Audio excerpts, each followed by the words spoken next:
आहार करने वाले ये समझ नहीं पाते कि हम कितनी बड़ी गलती कर रहे हैं।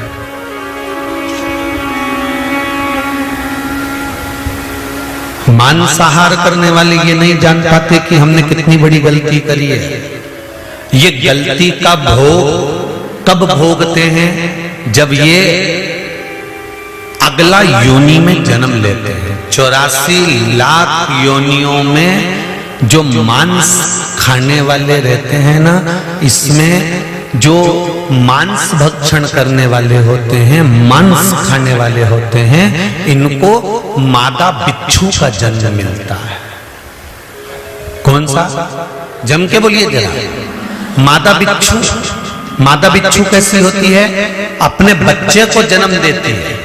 और मादा बिच्छू एक बच्चे को जन्म नहीं देती, ना जाने छोटे छोटे रूप में ना जाने कितने बिच्छुओं को एक साथ पैदा करती है मादा बिच्छू।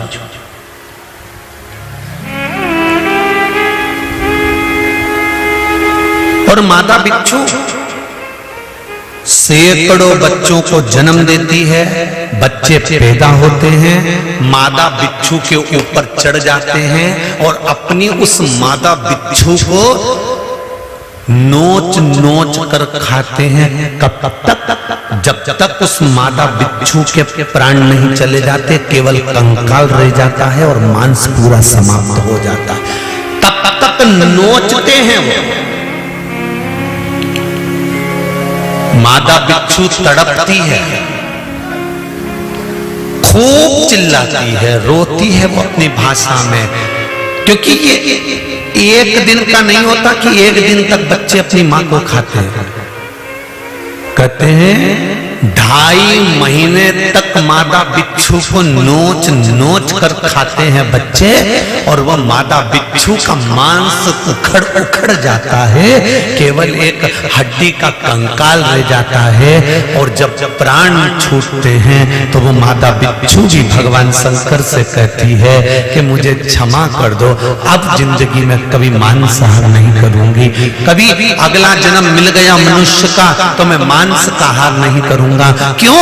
क्योंकि ये जिनका जिनका मैंने मांस खाया है वो बिच्छू का जन्म लेकर मुझे नोच नोच कर खाता है,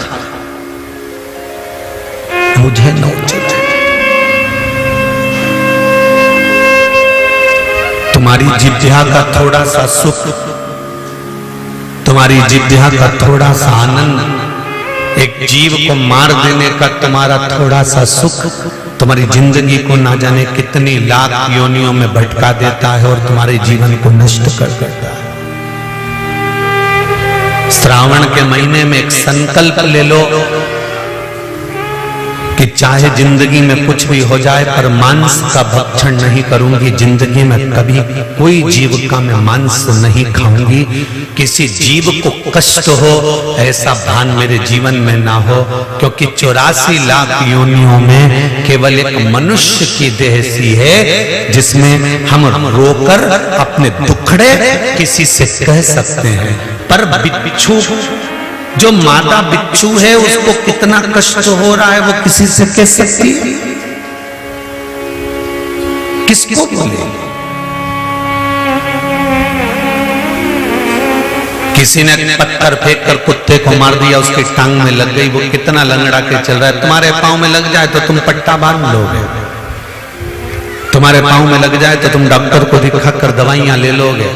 पर वो कुत्ते के पांव में लग गया, वो कितने दिन तक लंगड़ा कर चलेगा, कैसे चलेगा ये वो जानता है, कैसे खाएगा वो जानता है, एकांत में बैठकर कितना रोएगा ये वो जानता है।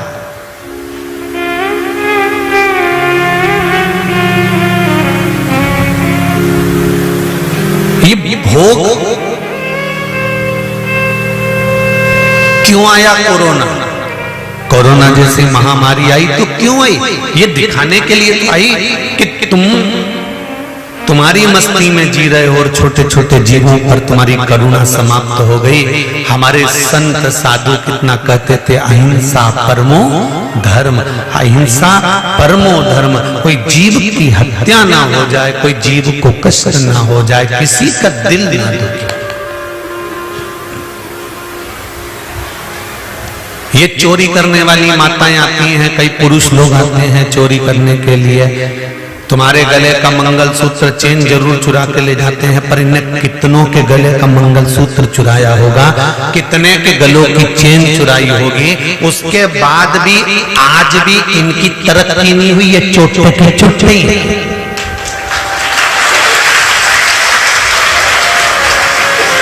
जिसकी चोरी चली गई 2 साल में उसके गले में वापिस चेन आ गई, जिसकी चोरी चली गई उसके गले में वापिस 2-4 महीने में 8 महीने में मंगलसूत्र आ गया, जिसकी चोरी चली गई उसकी तो गाड़ी वापिस आ गई, जिसकी चोरी चली गई उसका तो पर्स वापिस पैसे से भरा गया, जिसकी चोरी चली गई उसकी तो नई चप्पल वापिस आ गई, जिसकी चोरी चली गई उसका तो बैग वापिस आ गया। पर जो चोरी करने वाले हैं, जिन्होंने कहीं उज्जैन में जाकर, कहीं कुंभ में जाकर, कहीं हरिद्वार में जाकर, कहीं यहाँ कुबेरेश्वर पर आकर, कहीं काशी में जाकर ये चोरी करते रहे, और आज भी इतनी चोरी करने के बाद, इतनी चेन इकट्ठी होने के बाद, इतने मंगलसूत्र इकट्ठे होने के बाद भी ये इनकी सफलता नहीं, इनके बंगले और गाड़ी नहीं बने, ये चोटे की चोटे ही रहे, इनकी सफलता इनको नहीं लगी। आज भी इनकी गणना चोटों में ही है। जिनका ले गए उनके गले में फिर चेन आ गई, जिनका ले गए उनके गले में फिर मंगलसूत्र आ गया। कई लोग रोते हैं, कई लोग यहाँ पर आकर कहते हैं बताओ हमारी चेन चली गई, तो हम तो उनसे कहते हैं हमने मना करा था मत पहन कर आओ, और अगर पहन कर आयो और कोई लेकर चले गया तो ये सोच लेना कि वो लेकर गया है उसकी तरक्की नहीं होगी, पर तेरे गले से अगर गई है तो तेरे गले में वापिस बाबा देव महादेव पहुंचा देगा, ये निश्चित है।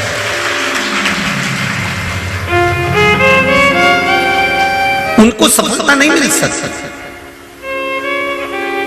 कितनों की आंख में आंसू देने के बाद वो सोने की 80,000 1 लाख की चेन तुम्हें कितने दिन सुख दे देगी? जरा ईमानदारी से बोलो री जी दे देगी? कोई अगर तुम तुम्हारे भाई के यहाँ गए, तुम तुम्हारी भाभी के यहाँ गए और भाभी भैया तुमको दिल से साड़ी दिलाए ना, वो भले 500 की हो 1000 की हो, वो तुम्हें सुख देगी। और भाभी भैया का मुंह भगोने जैसा फूला है और तुम आस लगा के बैठी हो कि हमारी माँ बाप का हिस्सा है, हमें तो देना ही पड़ेगा साड़ी, हमें तो देना ही पड़ेगा सामान, तो तुम माँ बाप का हिस्सा जानकर लड़ाई कर कर, झगड़ा कर कर, गुस्सा कर कर तुम हिस्सा लेकर तो आ जाओगी जीजियों, पर सुख नहीं भोग पाओगे। इसलिए उनसे कहो कि ये धन और दौलत, ये संपदा और सत्ता, ये वैभव, ये सब अपने अपने पास में रखो। मेरे माता पिता ने जिसके साथ मेरी शादी करी है वो वर मेरे लिए किस्मत का पुण्य है, आनंद का भाव है। मेरे बच्चे मेरे लिए किस्मत और पुण्य का भाव है। तुमको जो मिला वो तुम्हारी किस्मत और पुण्य का भाव है। हमें धन नहीं, हमें मन दे दीजिए। किसी का थोड़ा सा ले भी लिया ना तो सुख नहीं भोग सकते।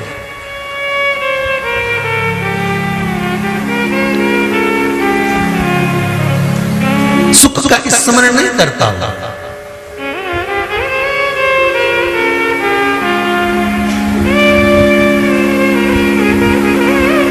महाराज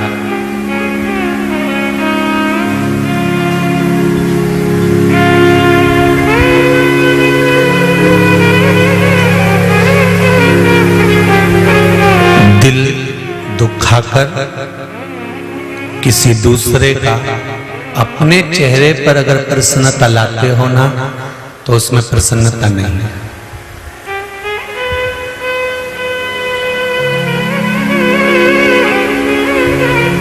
हम हमेशा कहते रहे, आज फिर कह रहे हैं,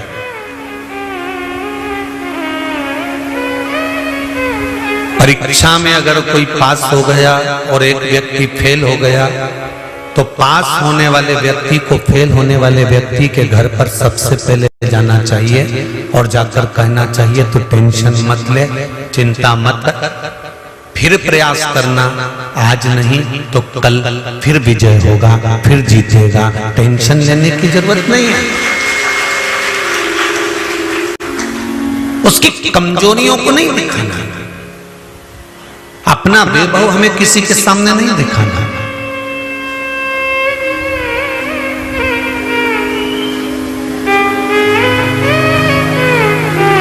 दोगे सुख मिलेगा, दुख दोगे दुख मिलेगा, प्राप्त होगा। मनुष्य को जैसी पीड़ा होती है ऐसी की ऐसी पीड़ा पशु और पक्षी को भी होती है।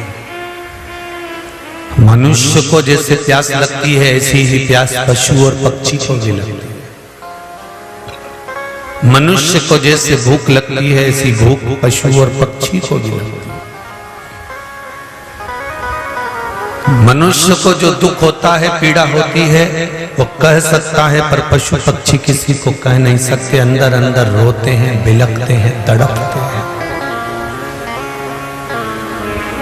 बिलखते तड़पते हैं।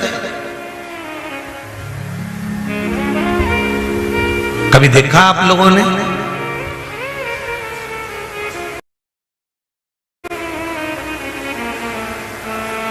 तुम्हारे घर में चूहा मर जाता था, चूहा मर गया, चूहा मरने के बाद में बहुत दिन तक पड़ा रहता है तो उसमें इल्लियां पड़ना चालू हो जाती हैं। बोलो सही है कि गलत है? वो इल्लियां चूहे के मांस को रोंदती है। बोलो सत्य है कि गलत है? उन इल्लियों का भोजन क्या है? वो चूहा जो सड़ रहा है, पड़ा हुआ है, उसके मांस को नोचना। गरुड़ पुराण कहती है कि ये चूहा और इल्ली और कीड़ों का संबंध क्या है? क्या संबंध?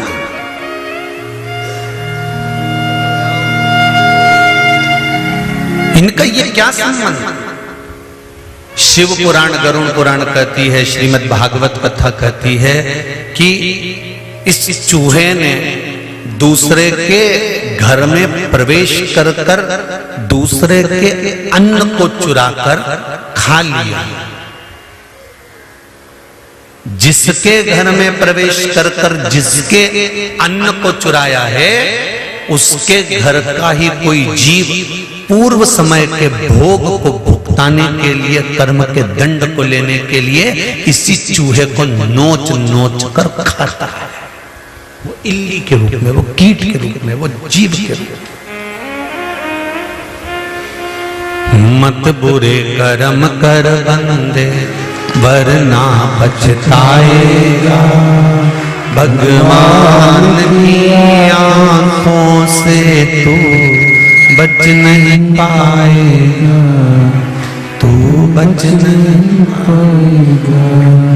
हरि ओ अज्ञानी मत करना जानी, तेरे कर्म का फल ही तू ही पाएगा। जैसा किया तूने तेरे आगे आएगा, जैसा किया तूने तेरे आगे आएगा। मत बुरे कर्म कर बंदे, मत बुरे कर्म कर बंदे वरना पछताएगा, भगवान की आंखों से तू बच नहीं पाएगा, तू बच नहीं पाएगा। अरे ओ अज्ञानी मत करना दानी, अरे ओ अज्ञानी मत करना दानी। कर्म का भोग भोगना है, मनुष्य की देह में आकर भोगना है, मानव के शरीर में आकर भोगना है और भोगना पड़ेगा।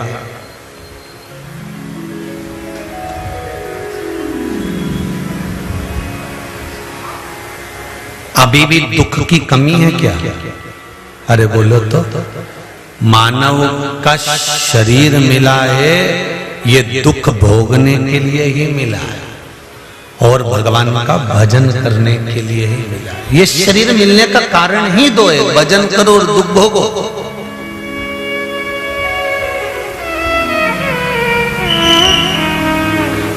ये शरीर मिला ही काहे के लिए? भोगने के लिए, भोगना तो पड़ेगा। तेरा क्या होगा रे कालिया। हो भोगना तो है, निश्चित है और भोगना पड़ेगा, चाहे वो तुम हो, चाहे वो सियोर वाला महाराज हो, चाहे दुनिया का कोई व्यक्ति हो, चाहे बड़े से बड़े पद पर बैठ जाए, कितनी बड़ी प्रतिष्ठा हो जाए, चाहे वो कितना ही बड़ा साधु संत सन्यासी तपस्वी जोगी कोई भी, भोगना सबको पड़ेगा। अच्छा कर्म करते चलोगे तो दुख थोड़ा कटता चले जाता है, तकलीफ थोड़ी बहुत कट जाती है।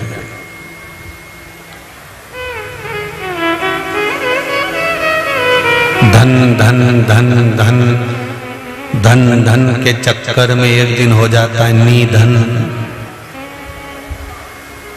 क्या हो जाता है? निधन, निधन। अब मरने वाले व्यक्ति से कोई पूछे कि तुम मर रहे हो, कितना रुपया चाहिए, बोलो कि नहीं चाहिए।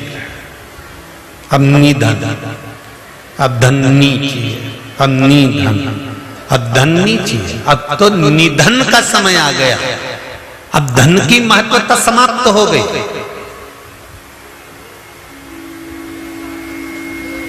जिसको रोज पार्लर जाने का शौक होता है, अगर वो मर रही होती है, उसके प्राण छूट रहे होते हैं,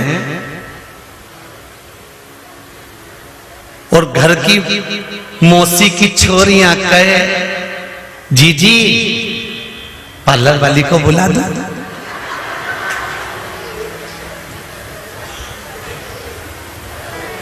मुंह में मास्क लगा हुआ है, हापड़ी भर रही है,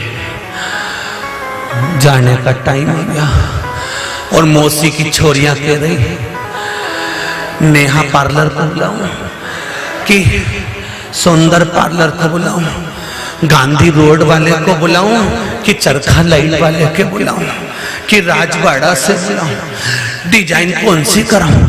वो मरने वाली हापड़ी भरती भरती आंख से आंसू ढाती ढाती कहेगी पार्लर तो रोज गई पर शिव पुराण में नहीं गई, इसलिए हापड़ी लेना पड़ गई।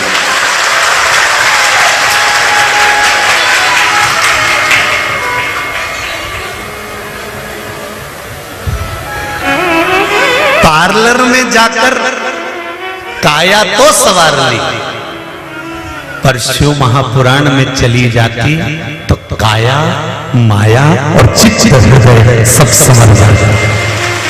पार्लर गई, काया सवर गई, धागा से डिजाइन भी सीधी सीधी करवाई, उन्हें कोई दिक्कत नहीं।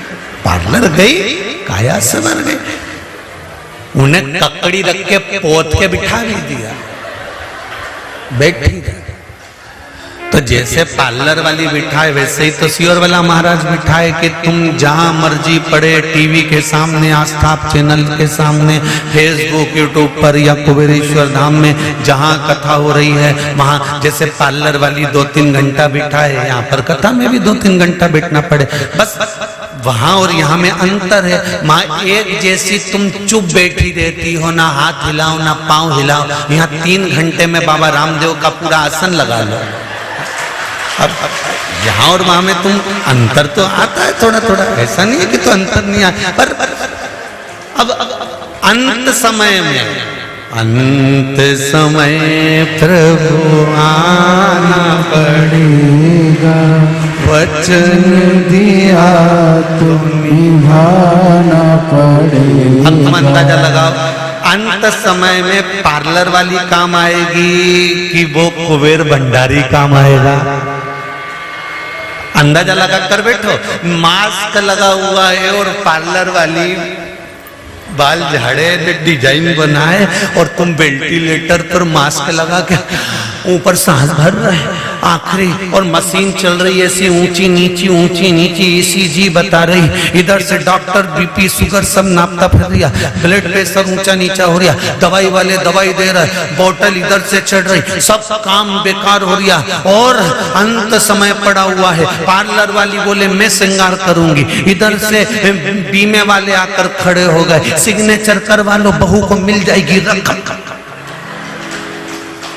मरने वाले से पूछ लो अलमारी की चाबी कहां धरी है, वो भी पता कर लो। अंत समय चल रहा होगा, सब अपना अपना मतलब निकाल रहे होंगे, उस मतलब की घड़ी में कोई तुम्हारा साथ नहीं देगा, सब तैयारी कर रहे होंगे। तुम्हारे मरने से पहले अलमारी में तुम्हारे एक साड़ी को छाट कर रख लिया जाता है कि डोकरी मरेगी तो कौन सी पिनाना है। बोलो जी सही बात है कि गलत है?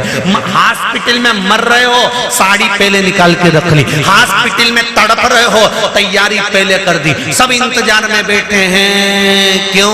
अम्मा की कई स्थिति है कि अभी तो ठीक है, तो क्या ठीक है, अभी तो 2-4 दिन और जिएगी हो, तो इनने काट बनाओ, रोटी बनाओ, फिर इनने रोटी बना के जिम के बैठ गए, और जिम के बस रोटी बनी थी, और बनने के बाद तैयारी, कई इंतजार करते हैं। कोई बूढ़ा व्यक्ति त्योहार के टाइम पर बीमार पड़ जाए तो घर में फुसुर होने लगती है, दिवाली और निकाल दे, दिवाली और निकाल दे, होली और निकाल दे, राखी और निकाल दे, भगवान ऐसा और कर देना प्रभु, बस ये त्योहार और निकल जाए, फिर भले मर जाए। और कोई त्योहार के दिन ही मर गया तो बउवन का मुंह उल्टा भगोदा, उल्टा भगवान बउवन, फिर अभी मरना था।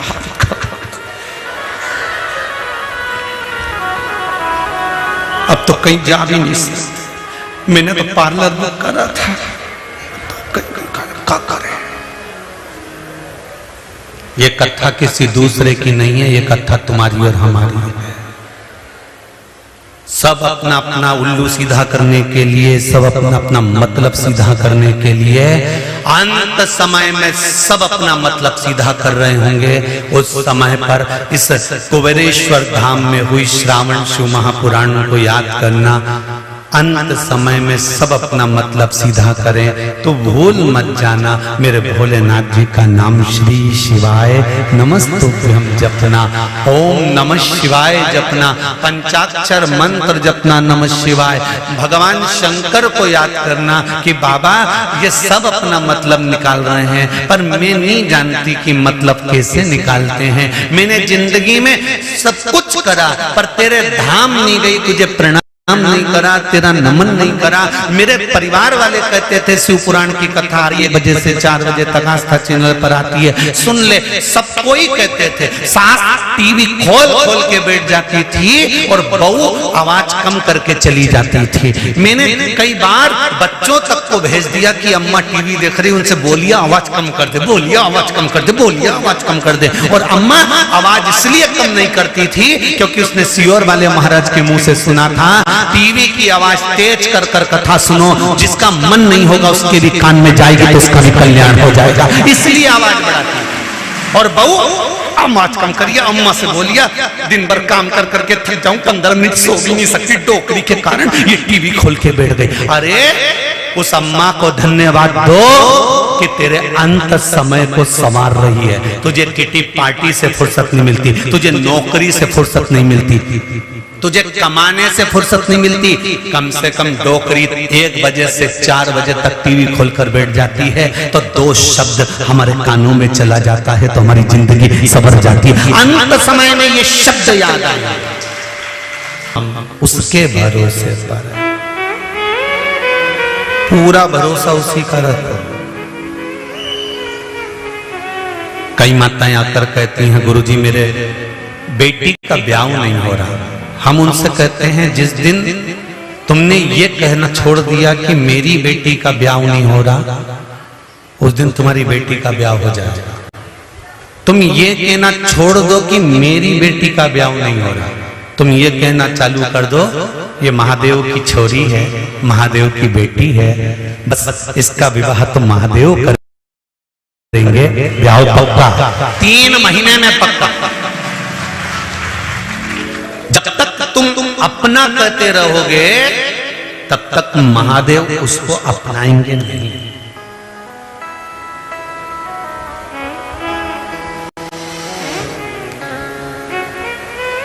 जिस दिन तुमने सत्य की परिकाष्ठा को जान लिया, जिस दिन तुमने सत्य को पहचान लिया, उस दिन सत्य जब तुम्हारे सामने आ गया तो सारे बंधनों से अपने आप मुक्त हो जाओ।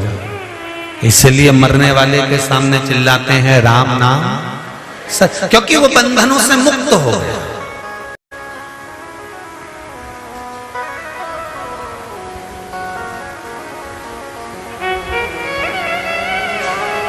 एक सेठ जी थे, वो एक बार कहीं जा रहे थे, जाते जाते एक नीम का पेड़ मिल गया। नीम के पेड़ के नीचे वो बैठे तो उनको एक छोटा सा तोते का बच्चा मिल गया। तोते के बच्चे को लिया, उनने तोते के बच्चे को पाल पोस कर बड़ा करा, खूब सेठ जी उसको बोलना सिखा दिए। तोते का बच्चा बोलना भी सीखे। सेठ जी ने अपने तोते के बच्चे को एक चीज बड़ी भारी सिखाई कि जिंदगी में तू कभी झूठ मत बोलना, सत्य बोलना। सत्य बोलता रहेगा तो सुखी रहेगा, और हो सकता है सत्य के बल पर एक दिन तू बंधनों से मुक्त हो जाए। सेठ तो धर्मात्मा था।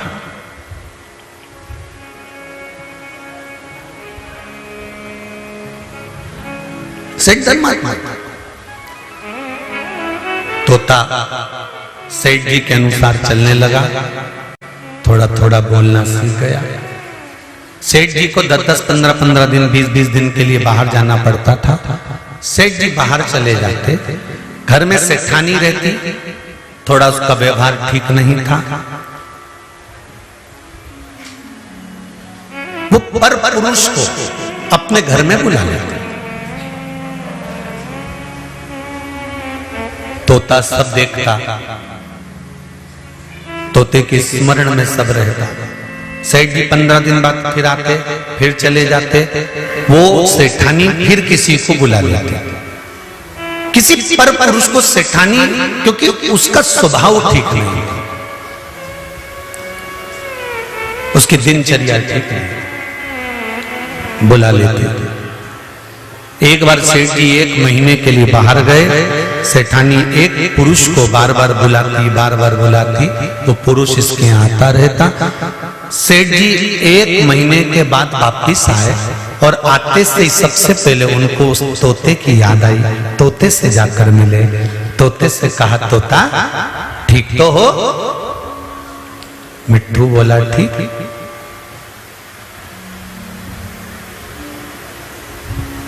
मिट्ठू ने आवाज लगाना चालू करी। यहां एक आदमी रोज आता है। अब मिट्ठू तो मिट्ठू, सेठानी के कान में आवाज गई। सेठानी को लगा ये तो मरवाएगा मुझे। सेठानी ने आवाज लगा कर कहा सुनो, इतनी दूर से आए हो, 1 महीने बाद आए हो, चलो जल्दी रोटी वोटी खाओ। कहां तोते के पास बैठे हो जाकर? फिर तोते ने आवाज लगाई, यहां तुम्हारे जाने के बाद एक आदमी रोज। सेठ जी सोचे पता नहीं क्यों बोल रहा है। सेठानी को लगा ये तुम अपने को मरवा के मानना। सेठानी को लगा कुछ ऐसा करा जाए कि ये बोलना बंद कर दे। तो सेठानी ने अनार को छीला, उसके दाने निकाल के मिट्ठू को डाले, तोते को डाले। तोता अनार खा गया। सेठ जी फिर बैठे थे, तोते ने फिर बोलना चालू करा, यहां एक आदमी रोज आता। फिर सेठानी गई, मिर्ची लाके डाली, मूंगफली का दाना लाके डाली, चना लाके डाली, मिट्ठू सब खा गया। फिर बोला यहां एक आदमी। सेठ जी का दिमाग चला कि आखिर ये मिट्ठू ऐसा क्यों बोल रहा है, ये तोता ऐसा क्यों बोल रहा है। सेठानी को लगा 15 दिन से रोज अच्छा अच्छा खाने को दे रही है उसको, एक काम करती उसको धक्का मारना चाहिए। मेरी पोल पट्टी खोलने चला, सेठानी ने 2-3 दिन उसको पानी दिया, खाने को दिया, तो वो भी मिट्ठू बोले, यहाँ एक आदमी रोज आता। सेठानी को लगा ये तो मुझे मार कर मनेगा, एक काम करती हूं, आज इसका पिंजरे का दरवाजा ही खोल देती हूं। और सेठानी ने पिंजरे का दरवाजा खोला, तोता भाग गया, तोता भागा, अपने परिवार में पहुंच गया। परिवार वालों ने पूछा, तू इतने दिन 14 कितने महीने तेरे को हो गए मैं पड़े पड़े पड़े पड़े पिंजरे के अंदर, आखिर तू पिंजरे से बाहर कैसे निकला? तो उस तोते ने कहा, मेरे सेठ जी ने कहा था सत्य बोलते रहना, एक दिन बंधन से मुक्त हो जाएगा। सत्य बोलते रहना, बंधन से मुक्त हो जाएगा। तोता कहता है, मैंने सत्य को पकड़ लिया और वो सत्य बोलता रहा, भले किसी को बुरा लगे चाहे भला लगे, सत्य बोलने में पीछे नहीं हटा, इसलिए आज बंधनों से मुक्त हो। आज मैं बंधनों से छूटा हूं। हम झूठ बोलकर, हम गलत बोलकर दूसरों को प्रसन्न कर लेते हैं। बोलो सही है कि झूठ व्यक्ति क्यों बोलता है? किसी के प्रसन्नता के लिए। झूठ व्यक्ति क्यों बोलता है? किसी के प्रसन्न भाव के लिए। हम झूठ बोलकर दुनिया के लोगों को तो प्रसन्न कर लेते हैं, पर अपने जीवन की नरक भोगने की एक लाइन निश्चित कर लेते हैं। शिव महापुराण की कथा कहती है, किसी को बुरा लगे चाहे भला लगे, 2 बार लगेगा 4 बार लगेगा, पर सत्य कहने में पीछे मत हटो। अंत समय में भी सत्य तुम्हारा साथ देगा और एक दिन उस परमात्मा के दरवाजे पर पहुंचा देगा। सत्य वो जिंदगी। कई लोग हमारे पीछे पड़े रहते हैं, कई बार गलत बोल देंगे, गलत बना देंगे, कहीं गलत न्यूज बना देंगे, कहीं गलत प्रचार चालू कर देंगे, झूठा प्रचार चालू कर देंगे, झूठा बोलना चालू कर देंगे। और हम इस व्यासपीठ से कभी ये नहीं सोचते कि उसने ऐसा बोल दिया तो उसके लिए कुछ कहा जाए। नहीं, एक दिन सत्य तो सामने आएगा ना। आप अपनी सत्यता की जिंदगी जीते रहो, पलट कर आएगा, घूम कर आएगा, पर सत्य कुछ दिन के बाद, 2 महीने में, 3 महीने में, 4 महीने में, 6 महीने में पलट कर जरूर आएगा। झूठ इसको कब तक दबा सकता है? सत्य सत्य होता है, वो सम्मुख आएगा ही।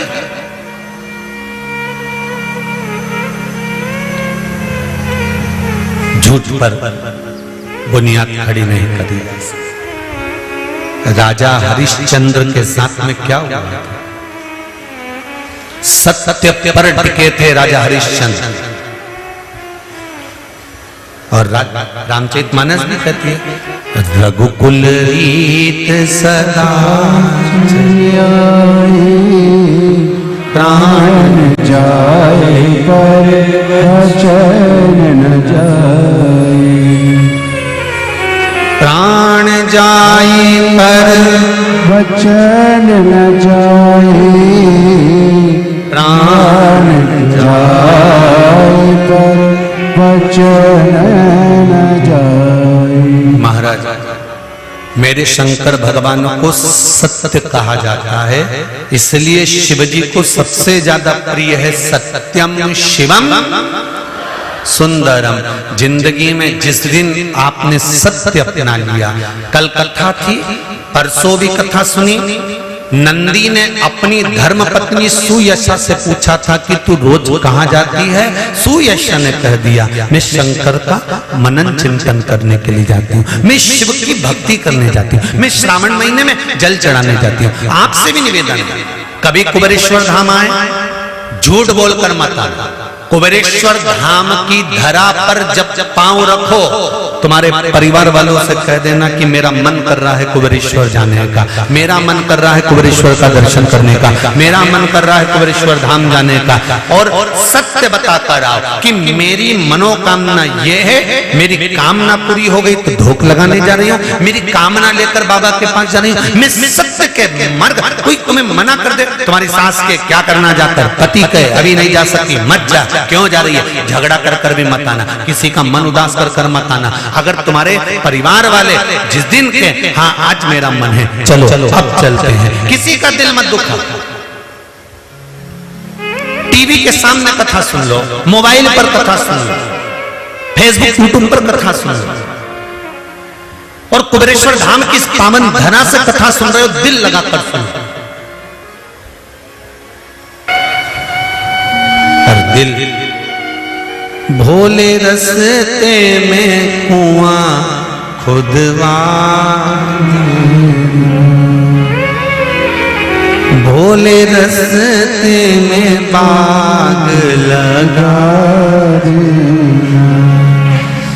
मैं तो फूल चुनूंगी तेरे। मैं अगर इस संसार सागर में अगर मेरा जन्म हुआ है, मृत्यु लोक में मैं आई हूं, तो जो भी कर्म करूंगी मेरे देव अधिदेव महादेव के लिए करूंगी। जल भी चढ़ाऊंगी तो मेरे शिव के लिए, बेलपत्र भी चढ़ाऊंगी तो मेरे शिव के लिए। सती कह रही है। दक्ष प्रजापति ने समझाया सती विवाह मत कर, शिव के साथ तुझे नहीं पढ़ाऊंगा, शंकर के साथ तेरी शादी नहीं करूंगा, मैं नहीं विवाह करूंगा शिव के साथ। सती मैया अपने पिता दक्ष प्रजापति को समझा रही। पिताजी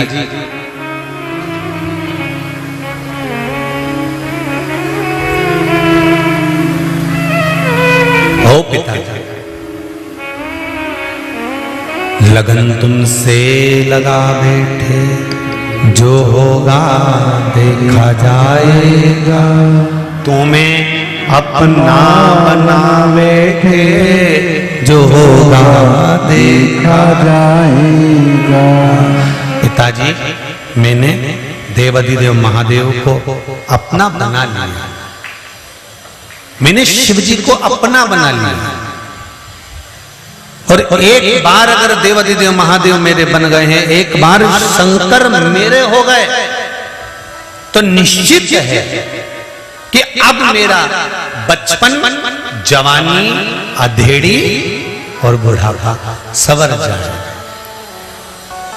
आप जितने भी बैठे हो, आपका बचपन कब गया मालूम नहीं, जवानी चल रही, अधेड़ी चल रही, बुढ़ापा चल रहा, जो भी आपकी अवस्था चल रही,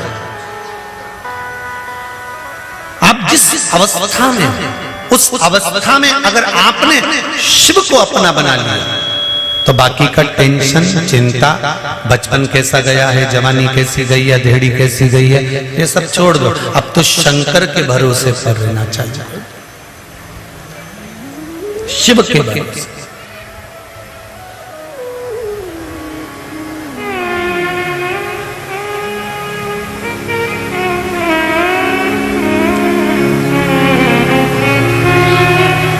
आप सबका घर किसी नल्ले के पास में तो नहीं है, नाले के पास। यदि घर नाले के पास होगा और पानी बहुत तेज गिर गया, जम के तो बोलो, नींद आएगी क्या रात को? और वो नाला भी गंदा, उमें इतना गंदा पानी आए न, पूरे गटर का पानी, पूरा गंदा पानी उस नाले में से निकल कर जाए, तो क्या करोगे भैया? मकान बनवाना तो थोड़ा नाले से जम के तो बोलो दूर बनवाना। ये गंदा नाला बहकर जाता है, और यदि ये गंदा नाला बहकर जा रहा है, अगर इसका पानी हमारे यहाँ आएगा तो हमारा तो घर पानी में बह जाएगा, टूट जाएगा। इसलिए नाले से घर दूर बनाया कि गंदा नाला बहकर जाता है, पर कहीं कहीं का लोभी जो व्यक्ति होता है वो नाले में ही दो पांव खड़ा करके ऊपर भी छत छत छत डाल देता। फिर होता क्या, जो बारिश आई और पानी भराया और घर का दोनों पाया तो गया ही गया और आधा घर भी उसमें बह गया। गंदे नाले से घर को दूर बनाया जाता है, उसी तरह संसार में कोई गंदा व्यक्ति है, चुगली करने वाला, निंदा करने वाला, बुराई करने वाला, छल करने वाला, प्रपंच करने वाला, कपट करने वाला, बेईमानी करने वाला, तो इससे थोड़ी सी दूरी बनाकर रहना। अगर इसके साथ ये दो पांव रख दिए ना तो समझ लेना कि पूरा बर्बाद कर कर छोड़ेगा। जब तक तू बर्बाद नहीं होगा तब तक ये छोड़ने वाला नहीं, तब तक नहीं छोड़ेगा। एक हंस की कौवे से दोस्ती हो गई। हंस ने कौवे से कहा, कौवा बोला हंस मुझे भूख लग रही है। हंस गया मोती लेकर आ गया, ले रे कौवे खा ले। कौवे ने जो मोती मुंह में रखा तो उसकी जो चोंच थी वही टूट गई। कौवा बोला लो हो गया कल्याण, तुम ये खाते हो? हंस बोला हाँ हम तो मोती ही खाते हैं। मोती? हाँ ये कोई खाने की चीज है? और नहीं तो हंस हैं हम तो मोती ही चुगते। हो अब कौवा की चोंच चली गई, बड़ा परेशान, बड़ा दुखी, बड़ा तकलीफ, बड़ा कष्ट। थोड़ी देर बाद कौवे ने हंस से कहा कि गला पकड़ रहा है। कौवे ने हंस से कहा कि तुम मेरे साथ चलो, अब तुम्हें मैं लेकर चल। कौवा हंस को ले गया, शमशान में रहता था बड़ के पेड़ के ऊपर। कौवा बैठ गया हंस को लेकर। अब हंस ने कहा कौवे मुझे भूख लग रही है। कौवा कैप भी लेके आया, एक मरा हुआ कुत्ता पड़ा था उसका मांस उठा कर लिया। ले हंस, हंस के जिंदगी में मर जाऊंगा पर ये गंदी चीज नहीं खाऊंगा। हम हंस हैं, हम हंस हैं, मर जाऊंगा पर गंदी चीज नहीं खाऊंगा। दोनों बात कर रहे थे, कौवे के मुख से मांस का टुकड़ा नीचे गिर गया। मांस का टुकड़ा जैसे नीचे गिरा और मांस का टुकड़ा नीचे गिरते ही मांस का टुकड़ा नीचे गिरते जैसे ही मांस का टुकड़ा नीचे गिरा एक राजकुमार के ऊपर पड़ गया। राजकुमार के ऊपर जब मांस का टुकड़ा पड़ा, राजकुमार ने धनुष और बाण उठाकर जो फेंका वो कौवे को मारने के लिए। कौवे को तो नहीं लगा, हंस को लग गया। कौवा भाग गया, हंस नीचे गिर गया। राजकुमार ने हंस से कहा हंस देव मैंने तो कौवे को बाण मारा था, कौवे के लिए छोड़ा था, तो बाण आपको लग गया, आप क्षमा कर दीजिए, आप क्षमा करिए। हंस कहते हैं युवराज गलती तुम्हारी नहीं है, गलती मेरी है, गलती मेरी है। आवाज फैल रही ना, इसको सुकोड़ के थोड़ा सा करो सही। गलती मेरी है।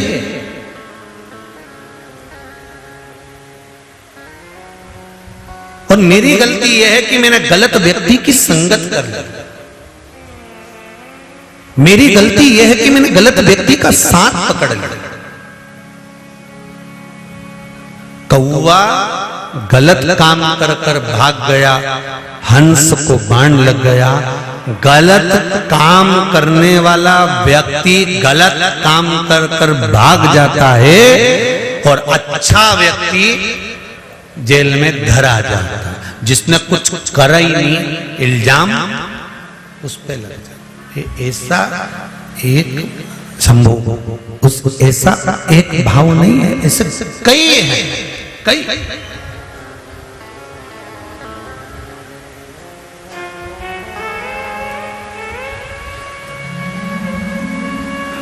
गलत व्यक्ति के साथ अगर आप अपना संबंध रख रहे हैं, गलत व्यक्ति के साथ आप अपना संबंध जोड़ रहे हैं, गलत मित्र के साथ में अगर आप रहना चालू कर रहे हैं, तो एक ना एक दिन वो आपको बर्बाद कर कर जीरो पर लाकर छोड़ देगा।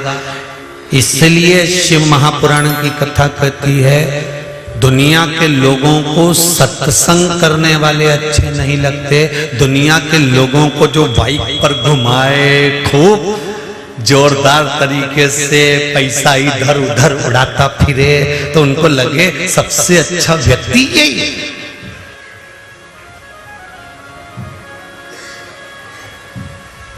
सबसे अच्छा व्यक्ति यही है।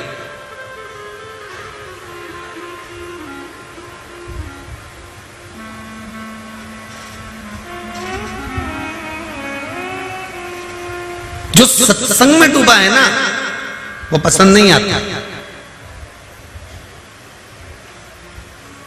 संगत, पंगत और रंगत ये सार्वजनिक होना चाहिए। जम के बोलो, क्या क्या जम के बोलो जरा। संगत, पंगत, रंगत। रंगत का मतलब होता है रहना।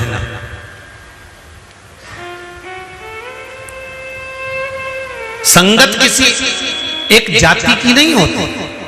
सद्गुरु, संत, साधु, सन्यासी, तपस्वी, एक कथाकार, एक व्यास वक्ता, एक प्रवचन देने वाला, एक भगवान की भक्ति में डुबोने वाला, ये कभी नहीं कहेगा कि ब्राह्मण को मैं सुनाऊंगा, कि वैश्य को सुनाऊंगा, कि क्षत्रिय को सुनाऊंगा, कि शूद्र को सुनाऊंगा। गुरु नानक देव ने कहा, पंगत, संगत और रंगत सब के लिए होना चाहिए। इसमें किसी एक जाति, एक बिरादरी या एक वर्ण का नहीं, ये सबके लिए। संगत सबके लिए, सत्संग सबके लिए। पंगत, जब पंगत होती है तो उस पंगत में ये नहीं देखा जाता कि यहाँ ब्राह्मण बैठेगा तो यहाँ क्षत्रिय बैठेगा, तो यहाँ वैश्य बैठेगा तो यहाँ शूद्र बैठेगा। गुरु नानक देव कहते हैं, जब पंगत हो तो 7 जात का आदमी एक साथ बैठकर भगवान की शरणागति में भोजन ग्रहण करे। इस कुबेरेश्वर बाबा की धरा पर ब्राह्मण भी आते हैं, क्षत्रिय भी आते हैं, वैश्य भी आते हैं, शूद्र भी आते हैं। और जब आप लोग खिचड़ी प्रसाद खाने के लिए खड़े होते होंगे, 7 जात का आदमी हाथ में थाली लेकर खिचड़ी प्रसाद को पाता है। यहाँ ना तो ब्राह्मण, ना क्षत्रिय, ना वैश्य, ना शूद्र, यहाँ तो पंगत एक है। और यहाँ कितने ब्राह्मण बैठे हैं, कितने क्षत्रिय बैठे हैं, कितने वैश्य बैठे हैं, कितने शूद्र बैठे हैं, ये हमको भी नहीं मालूम। इस कथा में कौन कितना वर्ण का, किस वर्ण का बैठा है कि कोई मतलब नहीं कि किस वर्ण का है। यहाँ तो गुरु नानक देव ने अपनी भाषा में कहा कि संगत भी सबके लिए हो और पंगत भी सबके लिए हो, और रंगत अर्थात रहने की व्यवस्था भी। ये नहीं कि वीआईपी आया तो इसके लिए ये कमरा होना चाहिए, वो आया तो उसके लिए वो कमरा, नहीं नहीं। रहने की व्यवस्था में भी ब्राह्मण है, क्षत्रिय, वैश्य है, शूद्र है, एक जाजम पर सब आए, बैठें और अपने जीवन का आनंद पाएं। तो कहा, जब संगत, रंगत और पंगत एक जैसी सबके लिए हो जाती है, तो वहां फिर परमात्मा स्वयं अवतरित होकर आशीर्वाद प्रदान कर चला जाता है। जब रंगत, संगत और पंगत एक जैसी हो जाए, तो गुरु नानक देव कहते हैं, फिर वहां मेरा राम, मेरा कृष्ण, मेरा शिव, मेरा परमात्मा स्वयं आकर विराजमान हो जाता है। फिर वहां छल नहीं रहता, वहां कपट नहीं रहता, वहां बेईमानी, वहां प्रपंच नहीं रहता, वहां समता का भाव है। समता का। शंभु शरणे मां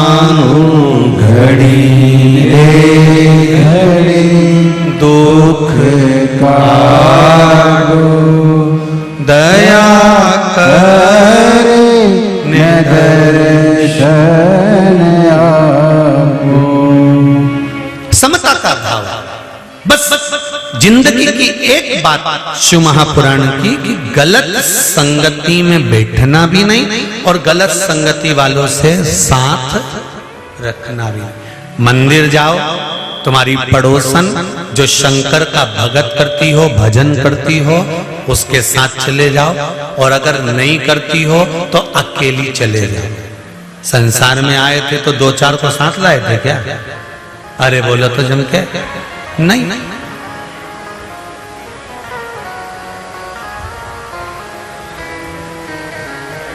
कौन साथ है?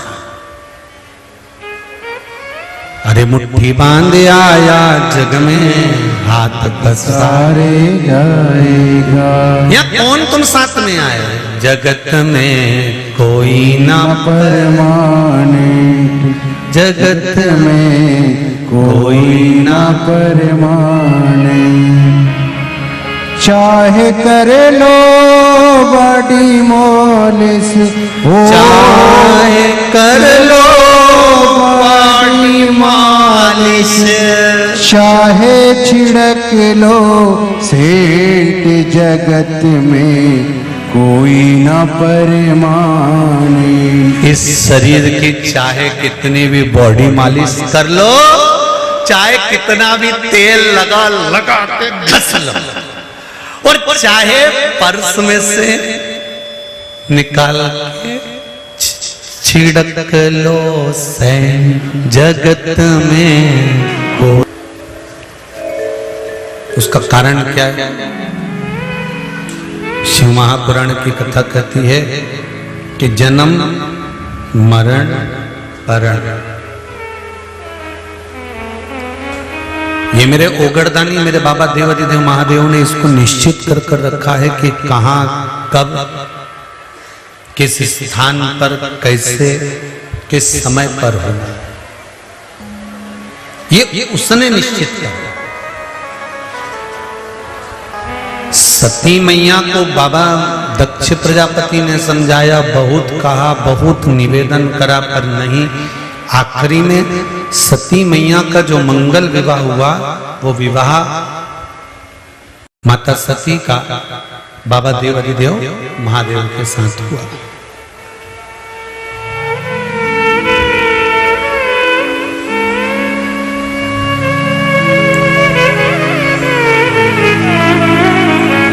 और देखो, विवाह हो गया, कुंभज बाबा के यहां कथा भी सुनी है, आ गए। शंकर भगवान ने सती मैया का त्याग कर दिया। सती मैया अपने पिता के घर गई और जलकर भस्म हो गई। बहुत ध्यान देना जरा इस कथा पर। कई लोग गलत स्मरण करते हैं कि वो केदारनाथ गए थे, अच्छा करने गए थे, प्राण छूट गए। वो अमरनाथ गए थे, अच्छा करने गए थे, दर्शन करने गए थे, प्राण चले गए।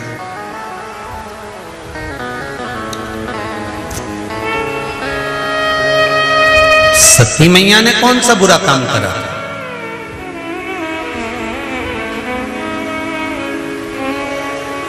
सती मैया भी तो कथा सुनकर आ रही थी कुंभज ऋषि के यहां से। एक बार त्रेता जुग माहे, शंभु गए कुंभज सिपाही, कुंभज ऋषि। एक बार भगवान शंकर माता सती को लेकर कुंभज ऋषि के आश्रम में कथा सुनने गए। कथा सुनकर वापिस आ रहे थे और बीच में राम जी का दर्शन हुआ। सती मैया ने परीक्षा ली, झूठ बोला, और उस झूठ और परीक्षा का फल यह हुआ कि शंकर भगवान का त्याग हो गया। समझना जरा कथा को। हम तो उज्जैन गए थे, हम तो काशी गए थे, हम तो ओमकारेश्वर गए थे। हम तो नर्मदा नहाने गए थे, हम तो वहां गए थे और ऐसा हो गया। नहीं, उसका कारण है, सती मैया कुंभज ऋषि के पास में कथा सुनकर आ रही थी, इन्होंने परीक्षा ले ली, परीक्षा लेने के साथ में झूठ बोल दिया। किसी भी तीर्थ में जाओ, किसी भी धाम में जाओ, चाहे तुम उज्जैनी जाओ, चाहे तुम कुबेरेश्वर धाम आओ, एक बात का स्मरण अपने जीवन में रखना, तीर्थ जाते समय भी और तीर्थ में रहते समय भी और तीर्थ में से वापस जाते समय भी हमसे कोई गलती तो नहीं हो रही, कोई पाप तो नहीं हो रहा, हमने किसी का दिल तो नहीं दुखा दिया, हमने किसी को कष्ट तो नहीं दे दिया, हमने कहीं किसी के नेत्रों में जल तो प्रदान नहीं कर दिया, हम तीर्थ भी गए तो कहीं हमने परीक्षा तो नहीं ले ली।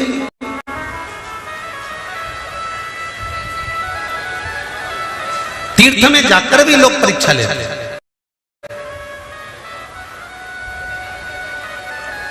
कई लोग कुबेरेश्वर हम परीक्षा लेते हैं, हम भी तो देखें आखिर है क्या,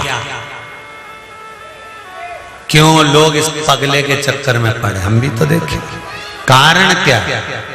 और जब वो यहां आते हैं कुबेरेश्वर धाम में दरवाजे से प्रवेश करते हैं, यहाँ पर ना तो कोई बेल मिले, ना कोई बभूति मिले, ना कुछ मिले, ना कुछ मिले, यहाँ तो गौ माता को चारा खिला दो बड़े प्रेम से, या फिर बैठे कंकर शंकर की पूजन कर लो और खिचड़ी प्रसाद पाओ और अपने घर जाओ। अब यहाँ कुछ तो मिले नहीं इनको कि कुछ यहाँ पर कोई ज्योतिषी होती हो, किसी और वाला महाराज कोई पत्रिका देता हो, किसी और वाला महाराज यूं यूं करके एक देता हो, तो यहाँ तो कुछ भी नहीं हो। यहाँ तो केवल एक काम है, सारी समस्या का हल एक लोटा जल। यहाँ तो एक बात है कि तुम भले मत आओ, अपने गांव में रहो, नगर में रहो, शहर में रहो, मोहल्ले में रहो, जो तुम्हारे गांव में मंदिर हो, तुम्हारे पड़ोस में मंदिर हो, वहां एक लोटा जल चढ़ा।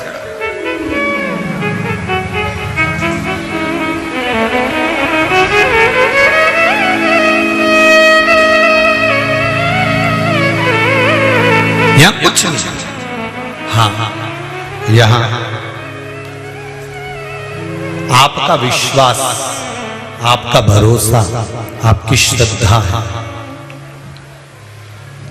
सती मैया ने ये विचार करा, सती मैया ये विचार कर रही हैं, सती मैया ये सोच रही हैं, विचार कर रही हैं सती माता कि मैं कुंभज बाबा के यहां से कथा सुनकर आ रही हूं, फिर मेरा शरीर प्राण क्यों त्यागा, क्यों मुझे क्रोध आया और क्यों मुझे जलकर भस्म होना पड़ा।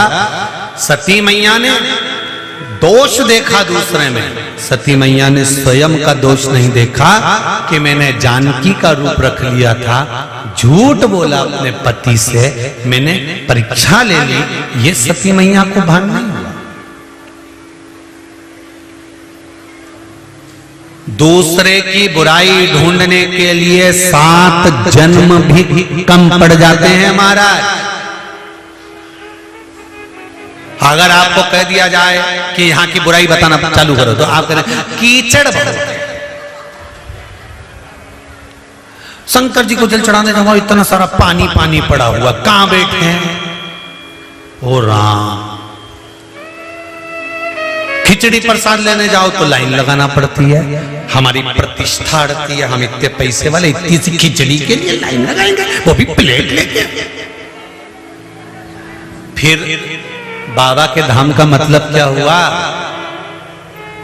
बाबा के धाम में आए हो, तुम कलेक्टर बन जाओ, एसपी बन जाओ, मंत्री बन जाओ, संतरी बन जाओ, कलंतरी बन जाओ, तुम्हारी मर्जी पड़े जो बन जाओ, डॉक्टर इंजीनियर सब बन जाओ, मना नहीं है।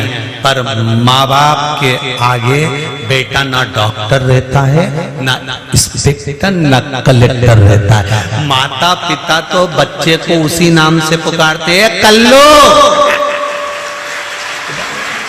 माता पिता के आगे डॉक्टर इंजीनियर नहीं है, माता पिता के आगे तो जैसा था बचपन में वैसा ही है।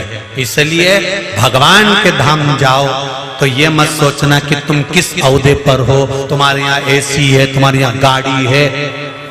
हमने पहले भी कथा में कहा 25 लाख की गाड़ी में घूमने वाले भी 25 रुपए के लोटे में भरा के हरिद्वार चले जाते हैं।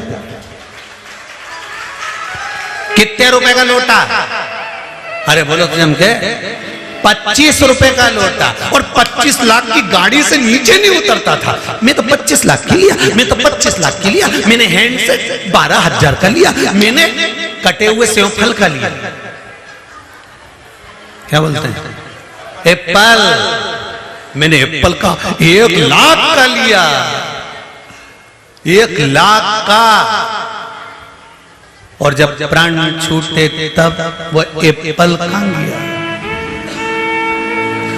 रोते रोते कहीं का पास में लाके रख दे, काका जी एप्पल।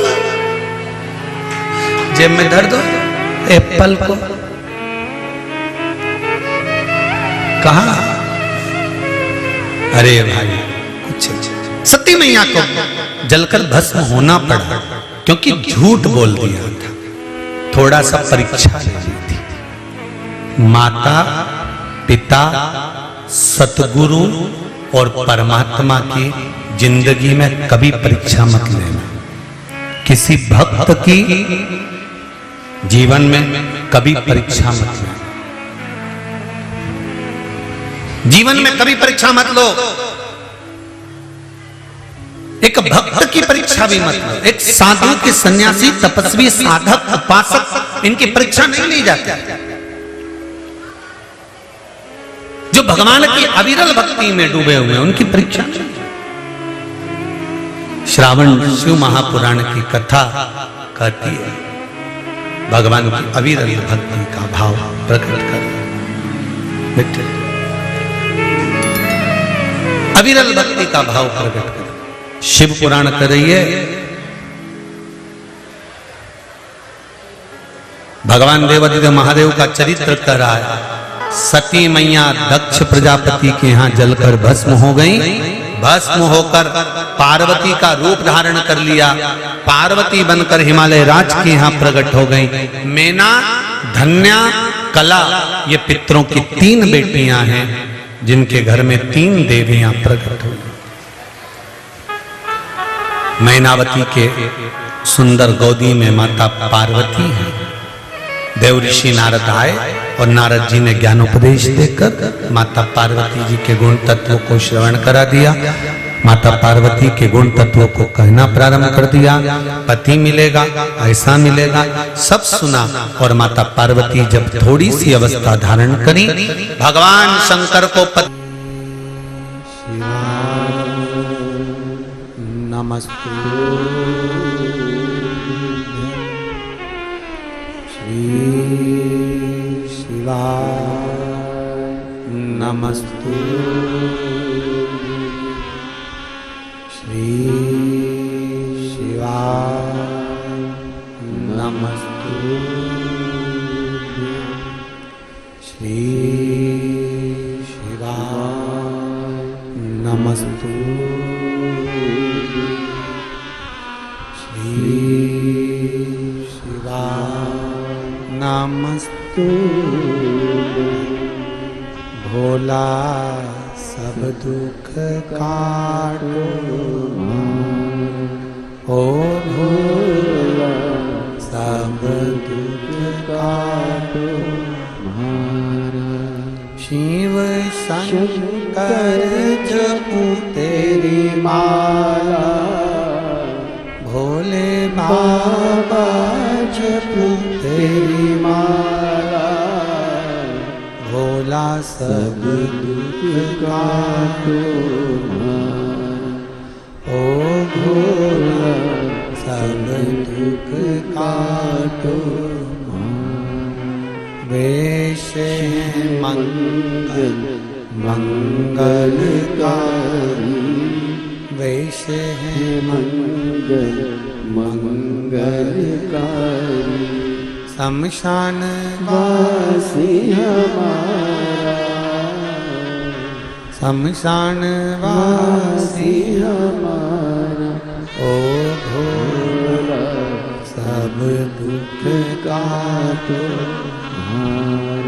ओ भोला सब भगवान शिव की कथा कहती है, भगवान शंकर का चरित्र कहता है, शिव महापुराण की कथा वर्णन करती है। श्रवण कुमार अपने माता पिता को लेकर तीर्थ यात्रा के लिए गए। शिव की करी गई पूर्व की सेवा का फल यह मिला कि बेटा सेवा में तल्लीन, बेटा सेवा में संलग्न है। एक बार माता पार्वती जी से कार्तिकेय षडानंद कार्तिकेय जी ने भी कुछ प्रश्न किए।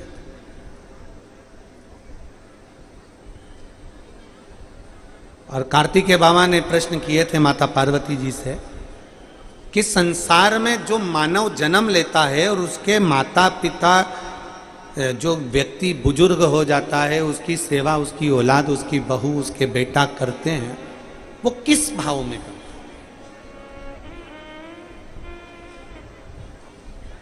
जिसने कभी गौ माता को एक रोटी दी है, कभी गौ माता की सेवा करी है, कभी किसी का साथ दिया है, तो जीवन में जिसका साथ दिया है वो गौ माता भी आपके घर में बहू बनकर आती है और वो भी आपको 2 रोटी समय पर देती है और आपकी सेवा करती है। अगर आपने सेवा करी है, बोल बम का नारा है, सारी समस्या का हल। आप अगर सेवा करे हो तो सेवा का फल मिलता है। यदि आपने सेवा करी है तो आपको उसका फल मिलेगा, ये निश्चित है। कितना सुंदर एक चरित्र आया है शिव महापुराण के अंतर्गत, जरा देखिएगा कि देवता और राक्षस मिलकर मंथन करें, उसमें शिव शामिल नहीं हुए। भगवान शंकर ने तो केवल मार्गदर्शन करा है, भगवान शिव ने तो केवल बताया है, भगवान शंकर ने तो केवल मार्गदर्शन किया है। भगवान शंकर तो केवल मार्गदर्शन करें कि मंथन किया जाए और मंथन में जो अमृत निकलेगा वो जीवन का कल्याण करेगा। निकालो हम मंथन में अमृत।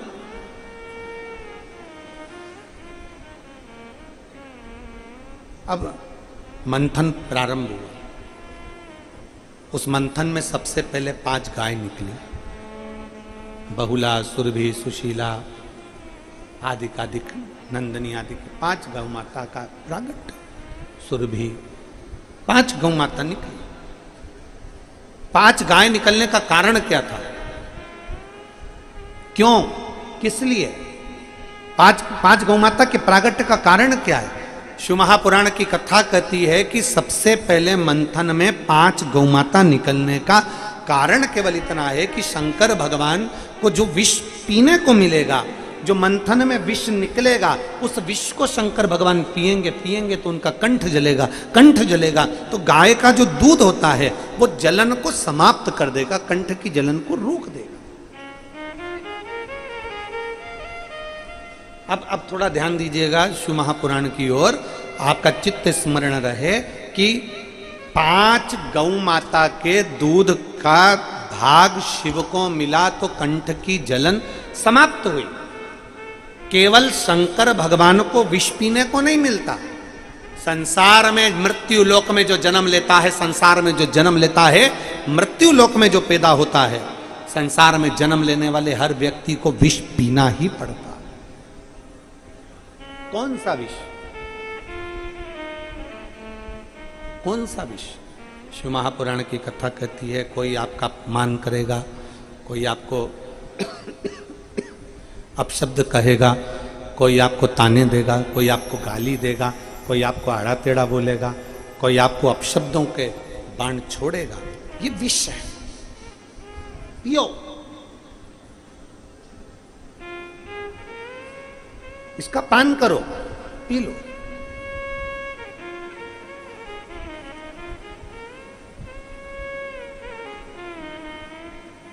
वो कहते हैं ना कि एक महिला एक डॉक्टर साहब के पास गई और महिला ने डॉक्टर साहब से कहा, डॉक्टर साहब आजकल मेरे पति नींद में बोलते हैं।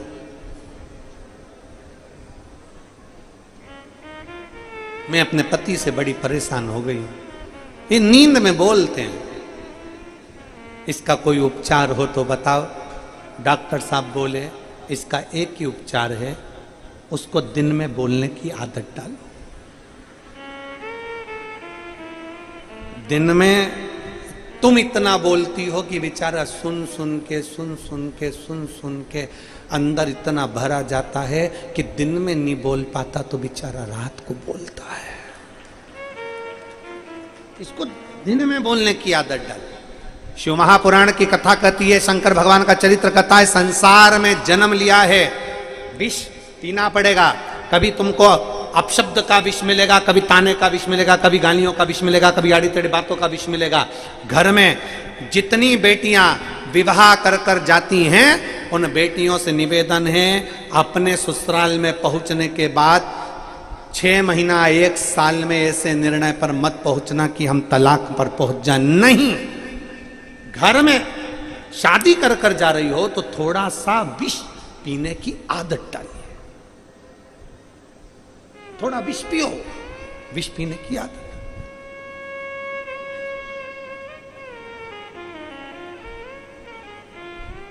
कहेंगे लोग, अपशब्द बोलेंगे लोग, ताना देंगे लोग, और जितने ताने, जितने अपशब्द, जितनी गालियां, जितना आड़ा टेढ़ा शब्द दुनिया के किसी देवता को सुनने को नहीं मिलता, उससे ज्यादा शब्द शंकर भगवान को सुनने को मिलता है। स्वयं के ससुर ने भी नहीं छोड़ा। स्वयं के ससुर ने कह दिया कि तुमने मेरा अपमान करा है, मैं तुझे श्राप देता हूं, मैं तुझे कहता हूं कि तुम जाओ शमशान में निवास करो। शिव, मेरा वचन तुम्हें स्वीकार करना पड़ेगा, तुम्हें शमशान में रहना पड़ेगा। स्वयं के ससुर, स्वयं के रिश्तेदार, सग्गा साड़ू भाई, सग्गा साड़ू भाई। सती के पति हैं शिव, रति के पति हैं कामदेव।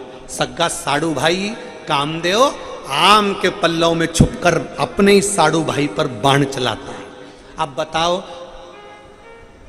अरे देख लिया संसार हमने, देख लिया सब मतलब के यार हमने देख लिया। झूठे नाते झूठे रिश्ते, झूठे नाते झूठे रिश्ते, अरे झूठा है संसार हमने देख लिया सब मतलब के यार हमने देख लिया। ससुर ने श्राप दिया, साड़ू भाई बाण पर बाण चलाता रहा। साड़ू भाई सती के पति हैं शिव और रति के पति हैं कामदेव। सग्गा तीक्ष्ण तीक्ष्ण बाण चला।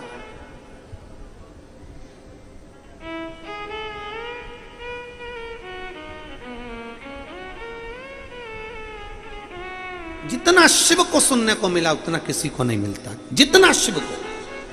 और आज भी जो अज्ञानी हैं, जो अंधकार की अज्ञानता के अंधकार में फंसे हुए हैं, जो अज्ञानता के अंधकार में समाहित हैं, आज भी वो शंकर भगवान को अपशब्द कहने में पीछे नहीं हटते।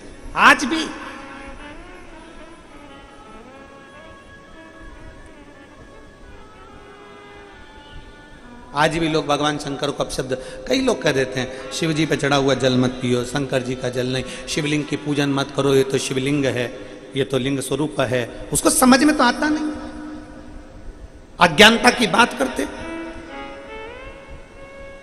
शिव महापुराण की कथा कहती है पार्वती जी को भगवान शंकर मिले हैं तो शिवलिंग की पूजन से मिले हैं। सती माता को दूसरा जन्म मिला है तो शिवलिंग की पूजन से मिला है। गणेश जी को प्रसिद्धि प्राप्त हुई है तो शिवलिंग से प्राप्त हुई है। षडानंद कार्तिकेय जी अगर श्रीशैलम में बैठे हैं तो शिवलिंग के बल पर बैठे हैं।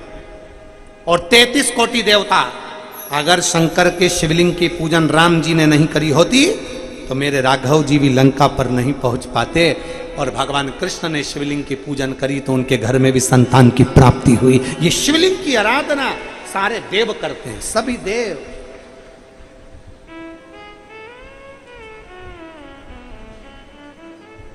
अब उसको लोग जानते तो है नहीं, बस आया और मुंह पर बोल दिया।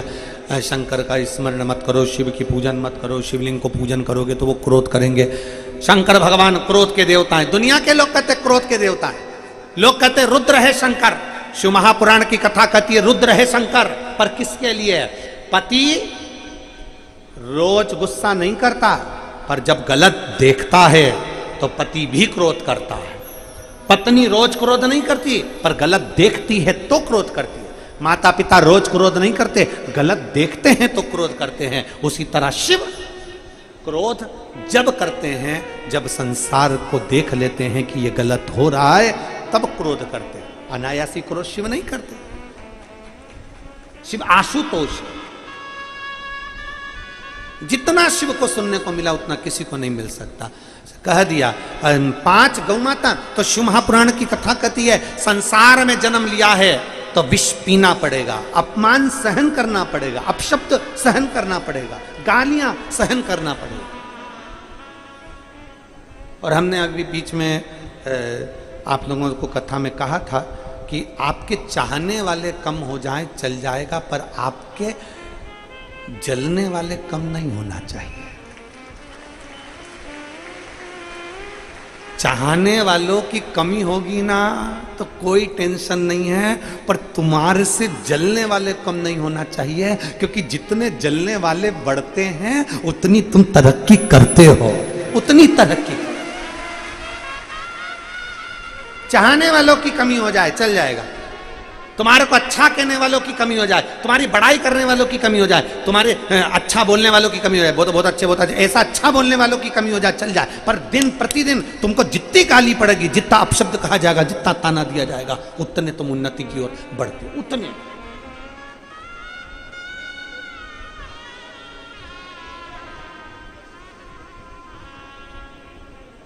जितना जितना अपशब्द विष पीने को मिल रहा है शंकर भगवान के सामने।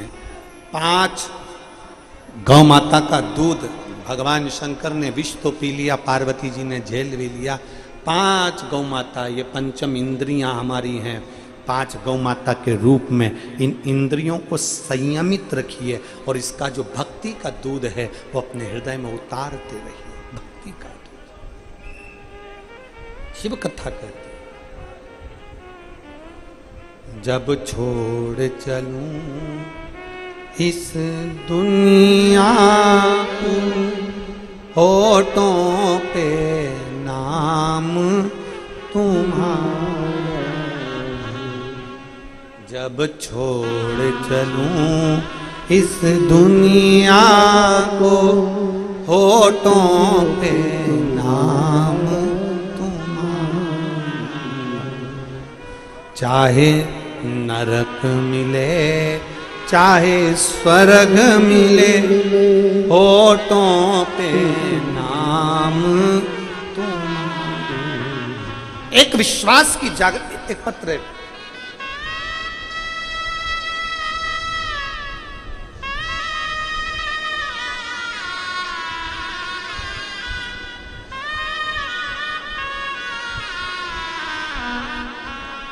में सो सविता गणेश गंगा तीरे हड़को नांदेड़ की निवासी हूँ। हड़को नांदेड़ की निवासी हूँ। मेरा बेटा ओमकार कहीं बैठी हैं। सो स्वाति गणेश गंगा तीरे हड़को नांदेड़ की निवासी हूँ। मेरा मोबाइल नंबर ये है, कहीं बैठी हो तो हाथ हिला सकती हूँ।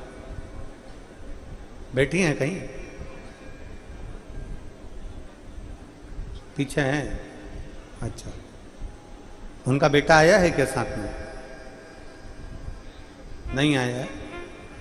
वो आई हैं तो आ जाओ, एक बेलपत्र ले जाना, आ जाइए। मेरा बेटा ओमकार बस 16 साल का है। वह जन्म से ही अपाहिज है, चल नहीं सकता। बेटे को 2023 में निमोनिया हुआ, उसकी वजह से फेफड़ों की पूरी तरह से खराब हो गया। 23 दिन तक बेटा हॉस्पिटल में भर्ती रहा, तबीयत ज़्यादा ही खराब हो गई। तब मेरी सहेली के कहने पर मैंने पशुपतिनाथ का व्रत किया और भगवान पशुपतिनाथ का व्रत कर कर हॉस्पिटल में जाती, बेटे को जल देती और व्रत पूरा कर लेती। गुरुदेव, निमोनिया हो गया था बेटे को, तो उसकी वजह से उसके फेफड़े में छेद हो गया था। डॉक्टर बोले वो छेद कभी नहीं ठीक होगा। तो घर पर आने के बाद हमने विचार करा कि कुछ भी हो शंकर की आराधना नहीं छोड़ूंगा। हम घर पर आ गए, शिव जी के मंदिर जाना चालू करा, शंकर का जल लाकर उसके शरीर पर लगाना प्रारंभ करा, उसको देना प्रारंभ करा, एक बेलपत्र उसके पलंग पर रखना प्रारंभ करा। दूसरी बार हम जांच कराने के लिए गए तो डॉक्टर ने देखकर कहा कि तुम्हारे बेटे के चेस्ट में, फेफड़े में जो छेद था वो भर चुका था, अब तुम्हारे बेटे के छेद नहीं है। हम बाबा की कृपा से ठीक हैं। बाबा को मैं धन्यवाद देने के लिए आई हूँ। गुरुदेव, मैंने परभणी की कथा का स्मरण किया था और बेटे के लिए वर मांगा था कि मेरा बेटा दिन भर पलंग पर पड़ा रहता था, वो उठ नहीं पाता था, वो चल नहीं पाता था, क्योंकि वो विकलांग था। कम से कम उठ के तो बेटा बैठने लगे। मैंने बाबा से वर मांगा था परभणी की कथा में। मैं बाबा को धन्यवाद देने के लिए आई हूँ गुरुदेव, कि मेरा बेटा जो जन्म से चल नहीं सकता था, बैठ नहीं सकता था, पड़ा ही रहता था, अब धीरे धीरे मेरे बेटे ने बैठना प्रारंभ करा है। मैं बाबा को यहाँ धन्यवाद देने के लिए आई हूँ।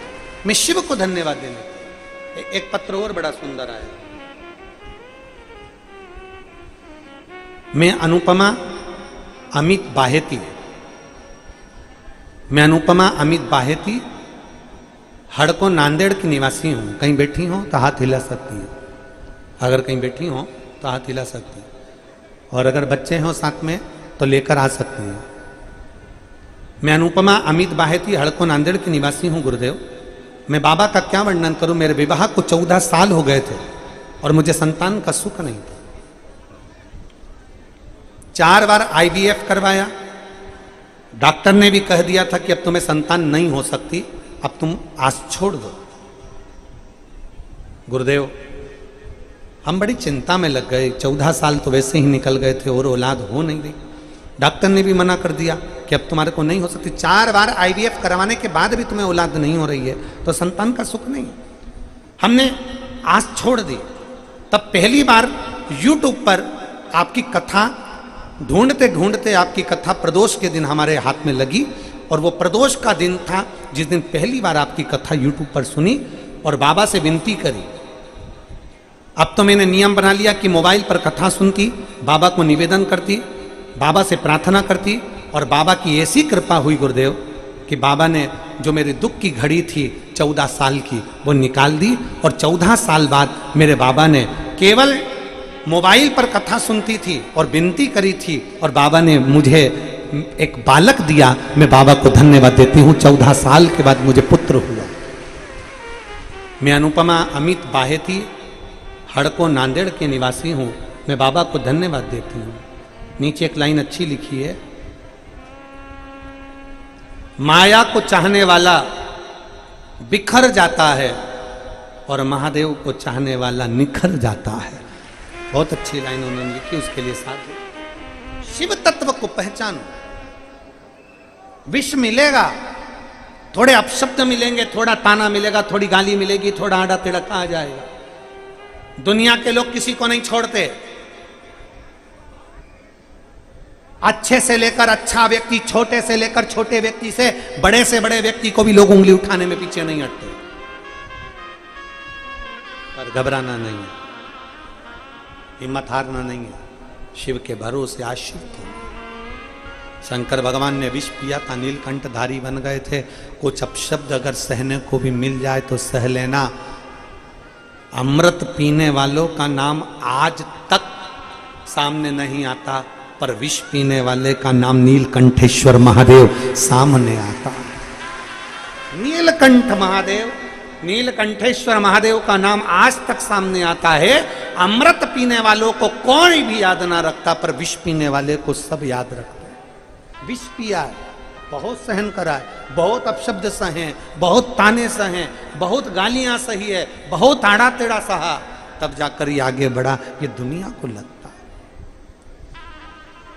चाहे स्वर्ग मिले चाहे नरक मिले, होठों पे नाम जब छोड़ चलूं इस दुनिया को होठों पे नाम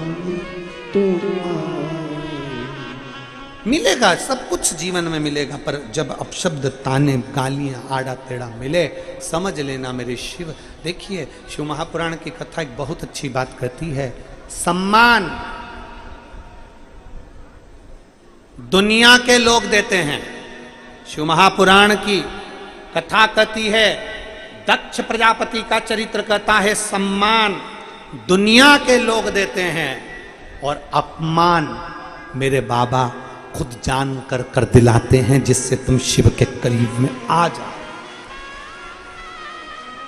दक्ष प्रजापति ने शंकर भगवान का अपमान करा, दक्ष प्रजापति ने शिव जी को अपशब्द कहा, दक्ष प्रजापति ने आड़तड़े वचन कहे। शंकर भगवान ने खुद दक्ष प्रजापति के भीतर बैठ करके किलवाए, मुझे तुझसे दूर होना, दूर होना।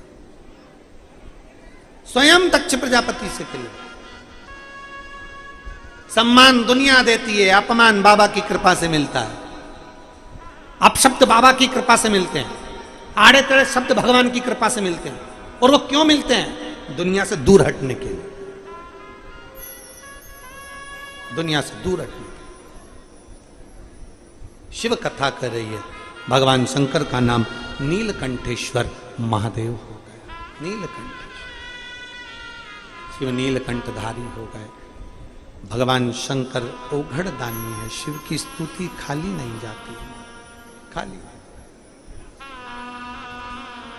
जैसे श्रवण कुमार के माता पिता ने शिव की स्तुति करी थी, तो मरते दम तक श्रवण कुमार ने सेवा करी, मरते दम तक। और उनकी वाणी में इतना बल था कि उन्होंने दशरथ जी को भी अपशब्द कह दिया था कि हम अपने पुत्र के वियोग में प्राण त्यागते हैं, तो तुम्हें अपने पुत्र के वियोग में प्राण त्याग। शिव वचन दुनिया में सबको कह सकते हो, पर शंकर के भक्त पर अगर उंगली उठाई है, शिव भक्त को ताना दिया गया है, शंकर के भक्त को अगर अपशब्द कहा गया है, तो उसका जवाब शंकर का भक्त नहीं देता, उसका जवाब स्वयं देवाधिदेव महादेव अपने डमरू से दे देता, डमरू से। इसलिए थोड़ा सा शिव भक्त के लिए निवेदन है, अगर कोई व्हाट्सएप पर, कोई फेसबुक पर, कोई यूट्यूब पर कोई शंकर के भक्त की या शिव की कोई निंदा कर रहा हो, शिव पुराण की निंदा कर रहा हो, प्रयास करो या तो उससे लेफ्ट हो जाओ, हट जाओ, और अगर देख रहे हो तो एक जवाब जरूर लिखो, हम महादेव के और महादेव हमारा है, बाकी के हम कुछ नहीं जानते। शिव हमारा, हम शंकर। शिव की निंदा ना तो पढ़ना, ना सुनना, ना देखना। शिव भक्त की निंदा ना सुनना, ना देखना, ना पढ़ना, ना सुनना। शिव स्तुति में लगी है, श्री शिवाय नमस्तु, श्री शिवाय नमस्तु, श्री शिवाय नमस्तु, श्री शिवाय नमस्तु, श्री शिवाय नमस्तु। भोला सब दुख काटो, ओ भोला सब दुख काटो। शिव शंकर जपूं तेरी माला, भोले बाबा जपूं तेरी माला, भोला सब दुख काटो, ओ भोला सब दुख काटो। वेश है मंगल मंगलकारी, वेश है मंगल मंगलकारी। शमशान वासी हमारा, शमशान वासी हमारा, ओ भोला सब दुख काटो, ओ भोला सब दुख काटो। भगवान शिव की कथा कहती है, श्री गणेश जी महाराज का मंगल विवाह माता रिद्धि सिद्धि के साथ होता है। गणेश जी पधार रहे हैं रिद्धि सिद्धि को लेकर। आगामी जो सितंबर के देव अधिदेव महादेव शमशान का निवास कर रहे हैं। समय बीता, सती मैया जलकर भस्म हुई।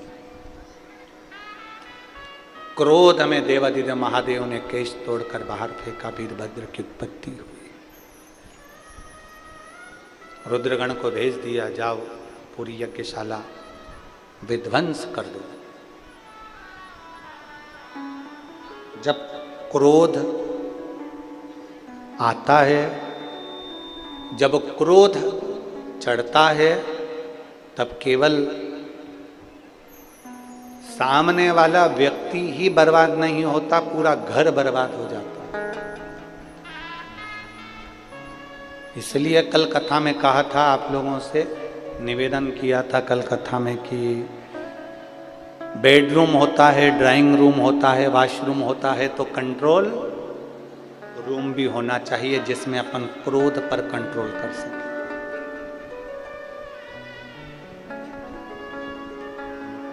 अपने गलत विचारों पर कंट्रोल कर सकें, अपनी गलत सोच पर कंट्रोल कर सकें, अपनी गलत वाणी पर अपन कंट्रोल कर सकें। एक रूम हो।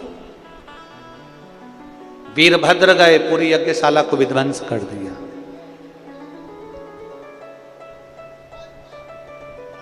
दक्ष प्रजापति का शीश कटा अग्नि में जाकर गिर गया।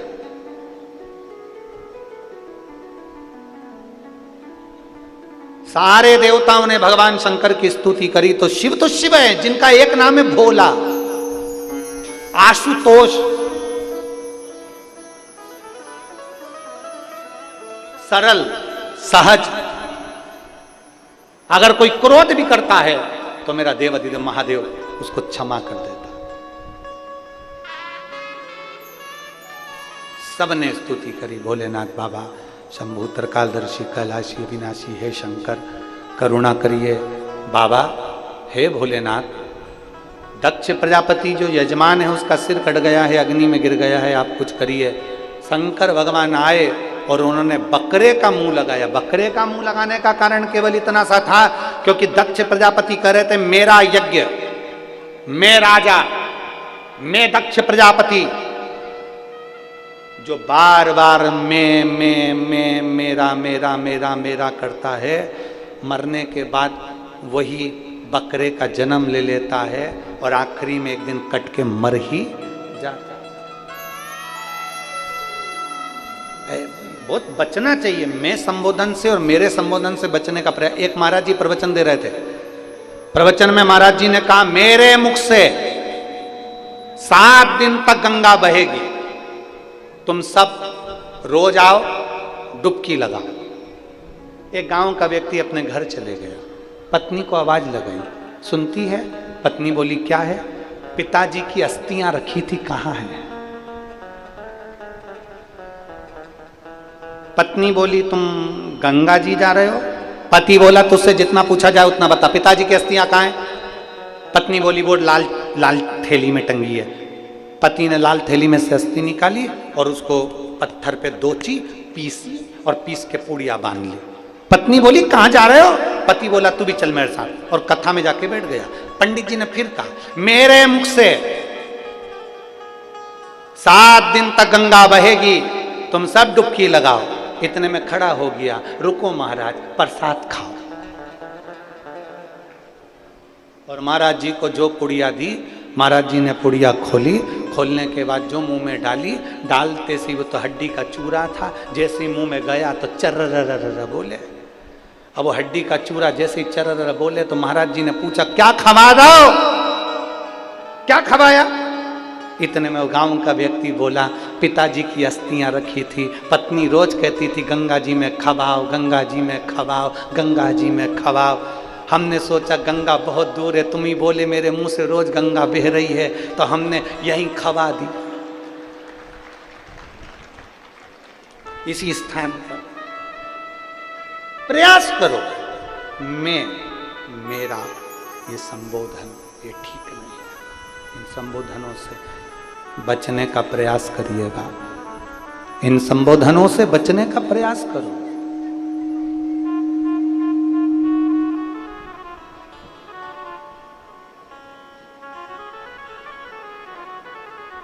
दक्ष प्रजापति का सिर कट गया, बकरे का मुख लग गया।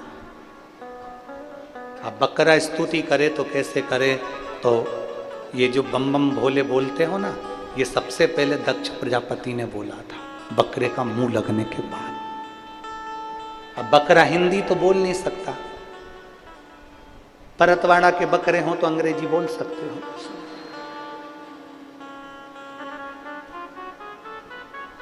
अब बकरा ना तो हिंदी बोलेगा ना अंग्रेजी बोलेगा, बकरा बोलता है तो बब बब बब बोलता है।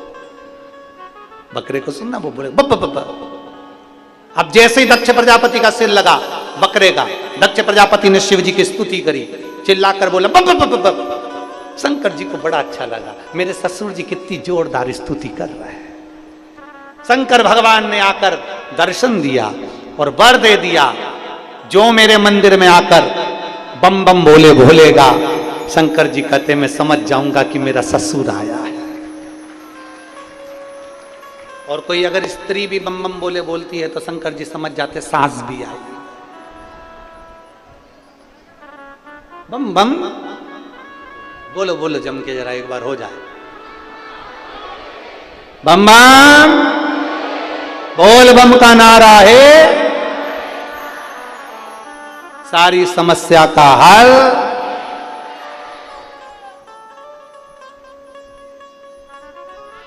कोई लेट बनता है, कोई जल्दी बनता है, शंकर को जल चढ़ाने वाला एक दिन सेठ जरूर बन।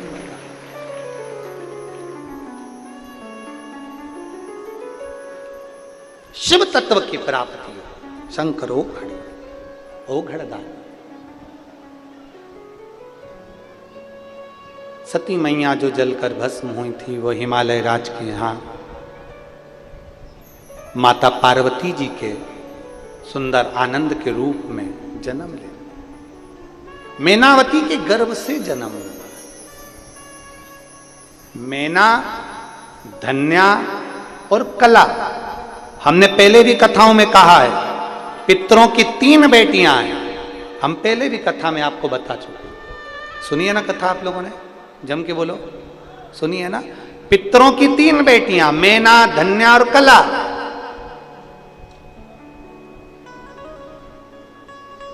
मैना के यहां पर पार्वती मैया, धन्या सुनैना बनी जिनके यहां माता सीता, कला कीर्ति बनी जिनके घर में राधा जी का जन्म। 3 देवियां प्रकट हुई और ये तीनों देवियां जगत के कल्याण के लिए प्रकट हुई है। जगत कल्याण,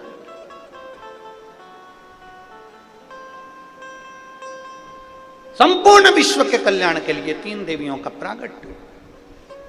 पितरों की 3 बेटियां मैना, धन्या, कला के यहां 3 देवियों का प्रागट्य होना, मैनावती की यहां माता पार्वती जी का प्रागट्य होना और पार्वती जी को देखकर जन्म के समय पर देवऋषि नारद का आगमन होना। श्रीमन नारायण